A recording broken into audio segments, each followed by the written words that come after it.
Hi hello guys, welcome back to the new video. ಈ ವಿಡಿಯೋದಲ್ಲಿ ನೀವೇನಪ್ಪ ಅಂದರೆ KCTದು ತುಂಬ ಡೌಟ್ಸ್ಗಳಿದ್ದಾವೆ.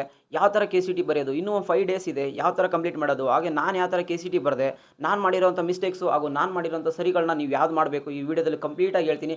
ವಿಡಿಯೋನ ಕೊನೆವರೆಗೂ ನೋಡಿ. ಹಾಗೆ ನೀವು ಚೆನ್ನಾಗಿತ್ತಂದರೆ ನಮ್ಮ ಚಾನಲ್ಗೆ ಸಬ್ಸ್ಕ್ರೈಬ್ ಅಂತ ಮರೆಯೋಕೋಬೇಡಿ. ಬನ್ನಿ ವಿಡಿಯೋಗೆ ಡೈರೆಕ್ಟಾಗಿ ಹೋಗೋಣ. ಮೊದಲನೇದಾಗಿ ನಾವು ಒಂದು ಬೋರ್ಡ್ ಎಕ್ಸಾಮ್ನ ಬರಿತೀವಿ. ಅದೇ ಥರ ನಾನು ಕೂಡ ಬರೆದೆ. ಬೋರ್ಡ್ ಎಕ್ಸಾಮಲ್ಲಿ ನಂದು ಒಂದು 90+ ಅನ್ನೋದು ಬಂತು. ಆಮೇಲೆ ಏನು ಮಾಡ್ತೀವಿ ಅಂದರೆ ನೀವೆಲ್ಲ ಸ್ಟೂಡೆಂಟ್ಸ್ ಯಾವ ಥರ ಇರ್ತೀರೋ ನಾನು ಅದೇ ಥರ ಒಂದು ಪರ್ಸೆಂಟೇಜ್ 90 ಬಂತು, ಆರಾಮ್ ಹುಡುಗ್ರ ಜೊತೆ ಚಿಲ್ ಮಾಡೋಣ, ಪಾರ್ಟಿ ಮಾಡೋಣ ಅಂದ್ಕೊಂಬಿಟ್ಟು ಟೈಮ್ ತುಂಬ ವೇಸ್ಟ್ ಮಾಡಿದೆ. ಆ ಟೈಮ್ ವೇಸ್ಟ್ ಮಾಡ್ಬಾರ್ದು. ಯಾವ ಥರ ಯೂಟಿಲೈಸ್ ಮಾಡಬೇಕು, ಯಾವ ಥರ ಓದಬೇಕು ನೋಡಿ. ನಾವು ಈಗ ನಿಮ್ಮ ಥರನೇ ಮೈಂಡ್ ಸೆಟ್ಟಲ್ಲಿ ನಾನು ಕೂಡ ಅವಾಗ ತುಂಬ ಜೊತೆ ಫ್ರೆಂಡ್ಸ್ ಜೊತೆ ಹೋಗ್ತಿದ್ದೆ, ಮೂವಿ ಜೊತೆ ಹೋಗ್ತಿದ್ದೆ. ಇದೇ ಟೈಮ್ ಸಿಕ್ಕಿರೋದು. ಮತ್ತು ಡಿಗ್ರಿ ಕಾಲೇಜ್ ಜಾಯ್ನ್ ಆದರೆ, ಇಂಜಿನಿಯರಿಂಗ್ ಜಾಯ್ನ್ ಆದರೆ ನಂಗೆ ಮತ್ತೆ ಟೈಮ್ ಸಿಗಲ್ಲ. ಈ ಒಂದು ಮೈಂಡ್ ಸೆಟ್ಟಲ್ಲಿ ನಾನು ಅವಾಗೆ KCTಗೆ ಅಷ್ಟೊಂದು ಕಡಿಮೆ, ತುಂಬ ಕಡಿಮೆ ಪ್ರಿಪೇರ್ ಆಗಿದೆ. ಯಾಕೆಂದರೆ ನಮಗೆ PCM ಕನ್ಸಿಡರ್ ಮಾಡ್ತಾರೆ. ನಂದು PCM ಅಷ್ಟು ಬಂದ್ಬಿಟ್ಟು ನಂದು 90+% ಇತ್ತು. ನೀವು ಯಾವ ಥರ ಚೆಕ್ ಮಾಡಬೇಕಂದ್ರೆ ನಿಮ್ಮದು ಒಂದು PCM ಮಾರ್ಕ್ಸ್ನ ತೊಗೊಂಡ್ಬಿಟ್ಟು ನೀವೊಂದು KCTಗೆ ಅವರೇಜ್ ಒಂದು ಮಾರ್ಕ್ಸ್ ಬಿಟ್ಟರೆ ನಿಮಗೆ ಒಂದು ರ್ಯಾಂಕನ್ನು ಸಿಕ್ಬಿಡುತ್ತೆ. ಅದೇ ಥರ ನಮಗೆ ಒಂದು ಸೀನಿಯರ್ಸ್ನೆಲ್ಲ ಕೇಳಿದಾಗ ಬಿಡೋ ನಿಂದು KCT ರ್ಯಾಂಕ್ ಚೆನ್ನಾಗಿ ಬರುತ್ತೆ, ನಿಂದು ಹೆಂಗಿರೋ 90% ಇದೆ ಅನ್ನೋದು ಹೇಳ್ಬಿಟ್ರು. ಆದರೆ ನನಗೆ ಅಲ್ಲಿ ಒಂದು ಟ್ರೂತನ್ನು ಸಿಕ್ತೇನಪ್ಪ ಅಂದರೆ ಈ ಒಂದು ಲೇಸಿನೆಸ್ಸಿಂದ ನನ್ನ ಒಂದು KCT ಎಕ್ಸಾಮ್ನು ನಾನು ಸ್ವಲ್ಪ ಜಸ್ಟ್ ಏನು ಬೇಕಂದ್ರೆ 20, 17, 18 ಈ ಥರ ಮಾರ್ಕ್ಸ್ ತೆಗಿತಾ ಹೋದೆ. ನನ್ನ ರ್ಯಾಂಕಿಂಗ್ ಎಷ್ಟು ಬಂತು ಅಂದರೆ ನೀವು ನಂಬಲ್ಲ. ಆ ಒಂದು ನಂದು ಬೋರ್ಡಲ್ಲಿ ಬಂದಿರೋ ಪರ್ಸೆಂಟೇಜು ಮತ್ತು ನಂದು KCTಲಿ ಬಂದಿರೋ ಮಾರ್ಕ್ಸ್ ನೋಡಿ ತುಂಬ ತುಂಬ ಹಿಂದೆ ಹೋಯಿತು. ನಂದು ಆಲ್ಮೋಸ್ಟ್ ಒಂದು 50K+ ರ್ಯಾಂಕಿಂಗ್ ಬಂದ್ಬಿಡ್ತು. ಈ ಒಂದು ನನ್ನ ರ್ಯಾಂಕಿಂಗ್ ತುಂಬ ಬೇಜಾರಾಯಿತು. ನಾನು ಒಂದು ಒಪ್ಪಿಕೊಂಡಿದ್ದೆ ಒಂದು 10K ಇಲ್ಲೊಂದು 20K+ ಆ ಥರ ರ್ಯಾಂಕಿಂಗ್ ಬರುತ್ತಂತೆ. ಅದು ಎಕ್ಸ್ಟ್ರೀಮ್ ಆಗಿ ಬಂದು 50K+ ರ್ಯಾಂಕಿಂಗ್ ಬಂದ್ಬಿಡ್ತು. 50K ರ್ಯಾಂಕ್ ಏನೋ ಬಂದ್ಬಿಡ್ತು.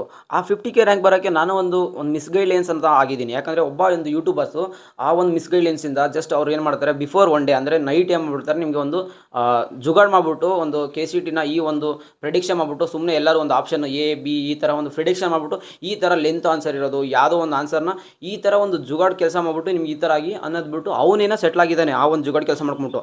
ಅದರಿಂದ ನೀವು ಯಾರಿಗೂ ಅದರಿಂದ ಸೆಟ್ಲ್ ಆಗಲ್ಲ. ಎಲ್ಲೋ ಒಂದು 5 to 10 ಮೆಂಬರ್ಸ್ ಅಷ್ಟೇ ಅದು ಹೆಲ್ಪ್ ಆಗುತ್ತೆ.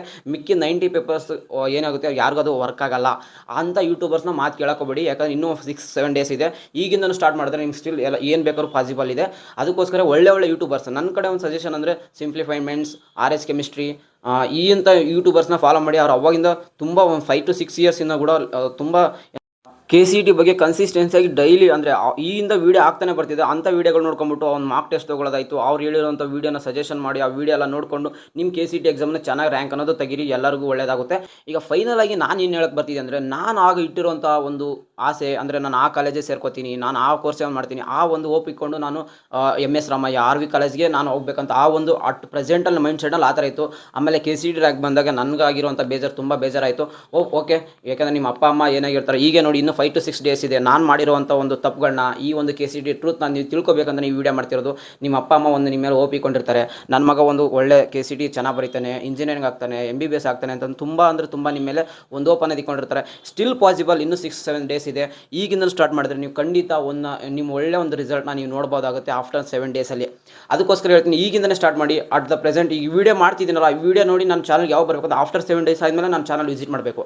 ಅಲ್ಲವರೆಗೆ ಮಾಡಿ ನೀವು ಒಳ್ಳೆ ಯೂಟ್ಯೂಬರ್ಸ್ನ ಹುಡುಕಿಬಿಟ್ಟು ಒಳ್ಳೆ ಕಂಟೆಂಟ್ ಕ್ರಿಯೇಟರ್ಸ್ ಇದ್ದಾರೆ ಕನ್ನಡದಲ್ಲಿ, ಅಂಥ ಯೂಟ್ಯೂಬ್ನ ಫಾಲೋ ಮಾಡಿಕೊಂಡು ವೀಡಿಯೋನ ಎಲ್ಲ ಕ್ಲಿಯರಾಗಿ ಮಾರ್ಕ್ ಟೆಸ್ಟ್ನ ತೊಗೊಳ್ಳೋದ್ರಿಂದ ನಿಮ್ಮ KCT ಎಕ್ಸಾಮ್ನ ಚೆನ್ನಾಗಿ ಮಾಡಿ. ಚಾನಲ್ಗೆ ಸಬ್ಸ್ಕ್ರೈಬ್ ಅಂತ ಮರೆಯೋಕೋಬೇಡಿ. ಯಾಕಂದರೆ ಇನ್ನು ಮುಂದೆ ನಿಮ್ಗೆ ಒಂದು ಗೈಡ್ಲೈನ್ಸ್ ಆಗಿ ನಾನು ನಿಮಗೆ ಕೊಡ್ತಾ ಇರ್ತೀನಿ. KCT ಅದು ಅಪ್ಡೇಟ್ಸ್ ಆಯಿತು, ನೀವು ಯಾವ ಥರ ಒಂದು KCTನ ಆಪ್ಷನ್ ಎಂಟ್ರಿ ಮಾಡೋದು. ಸ್ವಲ್ಪ ಜನ ಏನಂದರೆ KCT ರ್ಯಾಂಕಿಂಗ್ ಚೆನ್ನಾಗಿ ಬಂದಿಲ್ಲ ಅಂದರೆ ಒಳ್ಳೆ ಕಾಲೇಜಿಗೆ ಸೇರ್ಕೋಬೋದಾಗಿರುತ್ತೆ. ಆ ಒಂದು ಟ್ರಿಕ್ಸ್ನ ಇದು ಮಾತ್ರ KCTಲಿ ವರ್ಕ್ ಆಗುತ್ತೆ, ಬಟ್ KCT ಎಕ್ಸಾಮಲ್ಲಿ ವರ್ಕ್ ಆಗಲ್ಲ, ಆಪ್ಷನ್ ಎಂಟ್ರಿಲಿ ವರ್ಕ್ ಆಗುತ್ತೆ. ಇವನ್ನೆಲ್ಲ ಒಂದು ಫಾಲೋ ಮಾಡಿ ಖಂಡಿತ ನಿಮಗೆ ಒಂದು ಗೈಡ್ಲೈನ್ಸ್ ಥರ. ಯಾಕಂದರೆ ನಾನು ನಿಮಗೆ ಒಂದು ಈಗ 2 ಇಯರ್ಸ್ ಆಯಿತು ನಾನು KCT ಎಕ್ಸಾಮ್, ಈಗ ನಾನು 3rd ಇಯರ್, ನೆಕ್ಸ್ಟ್ ನೀವು ಬರೋಷ್ಟರಲ್ಲಿ ನಾನು 3rd ಇಯರ್ ಇರ್ತೀನಿ. ಅದಕ್ಕೋಸ್ಕರ ನನ್ನ ಒಂದು ಏನದು ನಾನು ತಪ್ಪು ಮಾಡಿರೋದನ್ನೆಲ್ಲ ತಿದ್ದುಕೊಂಡು ನಿಮಗೆ ಒಂದು ಒಳ್ಳೆ ರೀತಿಯಾಗಿ ಆಲ್ಮೋಸ್ಟ್ 2 ಇಯರ್ಸ್ ಆಯಿತು ನಾನು KCT ಬಗ್ಗೆ ಹೇಳ್ತಾ ಬಂದು ಸ್ಟೂಡೆಂಟ್ಸ್ಗೆ. ಇನ್ನೊಂದು ಚಾನಲ್ ಇದೆ ಬೇಕಾದ್ರೆ ನಂದು ಗಣಿಯದ ಎಕ್ಸ್ಪ್ಲೋರ್ ಅಂತಂದು, ಅದು ನಮ್ಮ ಬ್ರದರ್ಸ್ ಹ್ಯಾಂಡಲ್ ಮಾಡ್ತಿರ್ತಾರೆ. ಅದು ಅಲ್ಲಿ ಒಂದು BSc ನರ್ಸಿಂಗ್ ಆಯಿತು, KCT ಫುಲ್ ಎಲ್ಲ ಕೋರ್ಸ್ದು ಅದರಲ್ಲಿ ಎಕ್ಸ್ಪ್ಲೇನ್ ಮಾಡ್ತಾರೆ. ಆ ವಿಡಿಯೋನ ಕೂಡ ಚೆಕ್ಔಟ್ ಮಾಡ್ಬೋದು. ಮುಂದೆ ನಿಮಗೆ ಪ್ರತಿಯೊಂದು ಅಪ್ಡೇಟ್ಸ್ ನಮ್ಮ ಚಾನಲ್ ಸಿಗ್ತಿರುತ್ತೆ. ಆಫ್ಟರ್ 7 ಡೇಸ್ವರೆಗೂ ನೀವು KCT ಎಕ್ಸಾಮ್ ಪ್ರಿಪೇರ್ ಆಗೋ ತನಕ ಎಲ್ಲಿಯೂ ಕೂಡ ನೀವು ಈ ವಿಡಿಯೋನ ಇಲ್ಲಿಗೆ ನಿಲ್ಲಿಸ್ಬಿಟ್ಟು 7 ಡೇಸ್ ಆದಮೇಲೆ ನನ್ನ ಚಾನಲ್ಗೆ ಮತ್ತೆ ಸಿಗೋಣ. 7 ಡೇಸ್ವರೆಗೂ ನೀವು KCT ಎಕ್ಸಾಮ್ನ ಚೆನ್ನಾಗಿ ಬರ್ರಿ. All the best guys. ಸಿಗೋಣ ಮತ್ತೆ after 7 days. Take care guys. Love you all. Tata, bye.